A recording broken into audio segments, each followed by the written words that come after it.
Je vous souhaite la bienvenue dans notre méditation. Notre Dieu est merveilleux, qui s'intitule « Soit vous les acceptez, soit vous devenez amers ». Chassez loin de vous tout sentiment amer. Éphésiens 4, verset 31. Quand il arrive des choses que vous n'aimez pas, disait l'article du magazine, vous avez deux choix. Soit vous les acceptez, soit vous devenez amer. L'auteur Marion Bond-West racontait combien elle était amère depuis la mort de son mari d'une tumeur au cerveau. 3 ans s'étaient déjà écoulés depuis sa disparition, mais elle souffrait encore tellement que son visage ne montrait aucun signe de joie.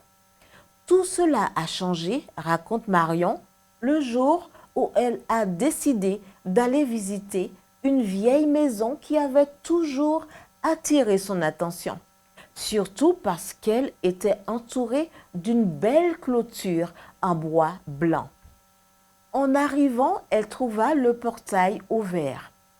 Dans la cour, une femme de petite taille se préparait à travailler dans son jardin. « Bonjour » a crié Marion. « Je suis venue voir votre belle clôture. » Après l'avoir saluée, la dame l'a invitée à entrer.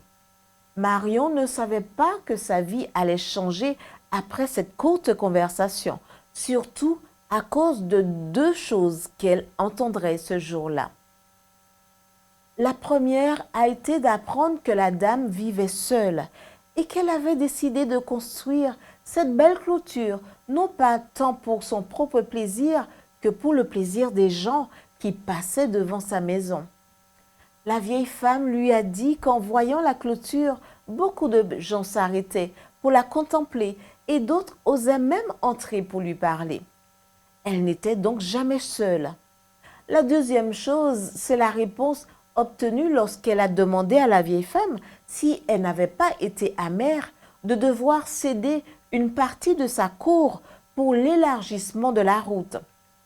Sa réponse a été que le changement faisait partie de la vie et que lorsque des choses que vous n'aimez pas se produisent, soit vous les acceptez, soit vous devenez amer.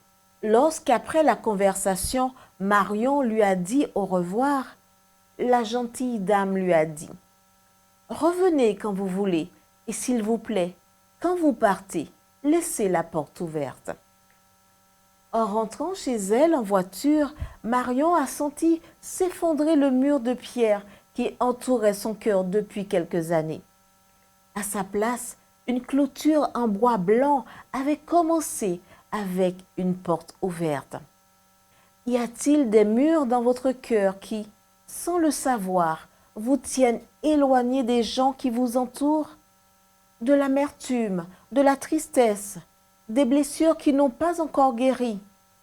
Aujourd'hui est un bon jour pour demander à Dieu de vous aider à abattre ces murs, à éliminer toute racine d'amertume de votre cœur et à faire en sorte que votre vie soit comme une porte ouverte afin que d'autres puissent entrer, même ceux qui, parce qu'ils vous ont fait du mal, sont restés en dehors de votre vie. Prions. Seigneur Jésus, aide-moi à abattre les murs qui me séparent des gens qui m'entourent. Je veux que ma vie soit comme une porte ouverte, surtout pour toi, en ton nom. Amen.